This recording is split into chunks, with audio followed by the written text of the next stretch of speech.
राधे राधे, हरे कृष्णा। कैसे हो आप सभी लोग? आशा करती हूँ आप सभी परम मंगल में होगे, स्वस्थ होगे, अच्छे होगे। तो आज की वीडियो आधारित है आने वाली नवरात्रि पे। आप लोगों को पता है 15 तारीख से नवरात्रि का प्रारंभ हो जाएगा। नवरात्रि के प्रारंभ में आप लोग अखंड जोत जलाते हो, जौ बोते हो, कलश की स्थापना करते हो, माता रानी का प्रिय भोग लगाते हो, 9 दिन तक माता रानी की विशेष पूजा अर्चना वंदना करते हो, लेकिन तब भी आपको नवरात्रि का संपूर्ण फल प्राप्त नहीं होता। आखिर क्यों? आपको नवरात्रि का संपूर्ण फल इसलिए प्राप्त नहीं होता क्योंकि आप शास्त्र विधि से नवरात्रि की पूजा अर्चना वंदना नहीं करते। जो देवी भागवत में बोला गया है, जो शिव महापुराण में बोला गया है, उस विधि से आप नवरात्रि की पूजा अर्चना वंदना नहीं करते हो। वो विधि कौन सी है, आज मैं आपको ये बता रही हूँ।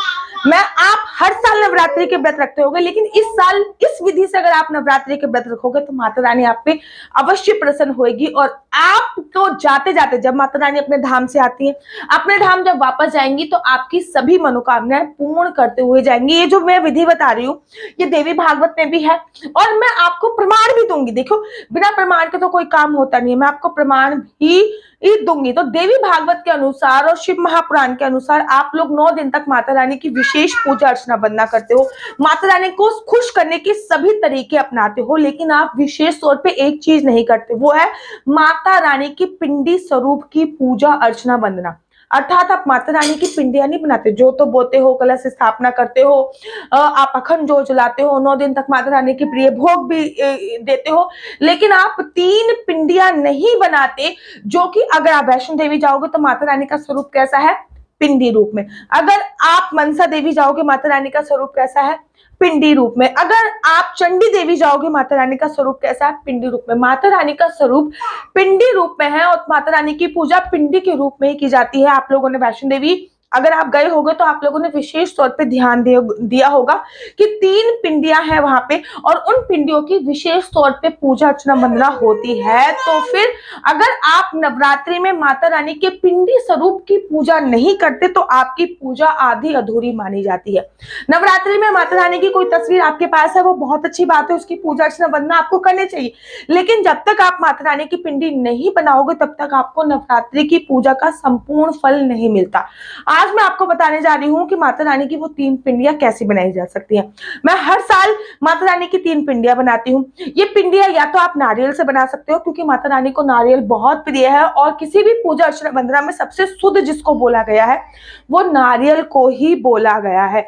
तो आप पानी वाला जो नारियल होता है, उस नारियल की जो कलश पे स्थापित करते हो नारियल, उस नारियल की 3 पिंडियां बना सकते हो। उस नारियल को रेत पर रखकर, उस पर थोड़ा सा रेत पर रख के उसकी आंखें बनाकर, उसमें बिंदी लगाकर, उस पर लिपस्टिक होठ बनाकर आप उनकी पिंडी स्वरूप स्थापना कर सकते हो। जब आप कलश स्थापना करोगे तभी आपको चौकी के पास ही पिंडी की स्थापना भी करनी है, या फिर आप अपने गमले से मिट्टी लीजिए, उसको छान लीजिए और छानने के बाद आप उस मिट्टी की भी पिंडी के स्वरूप बना के पूजा अर्चना वंदना कर सकते हो। आप उसको कितने सुंदर डेकोरेट कर रहे हो वो आपके ऊपर निर्भर करती है, लेकिन इन डेकोरेशन पे ध्यान ना जाकर आपका पूरा फोकस केवल और केवल पिंडी बनाने में होना चाहिए।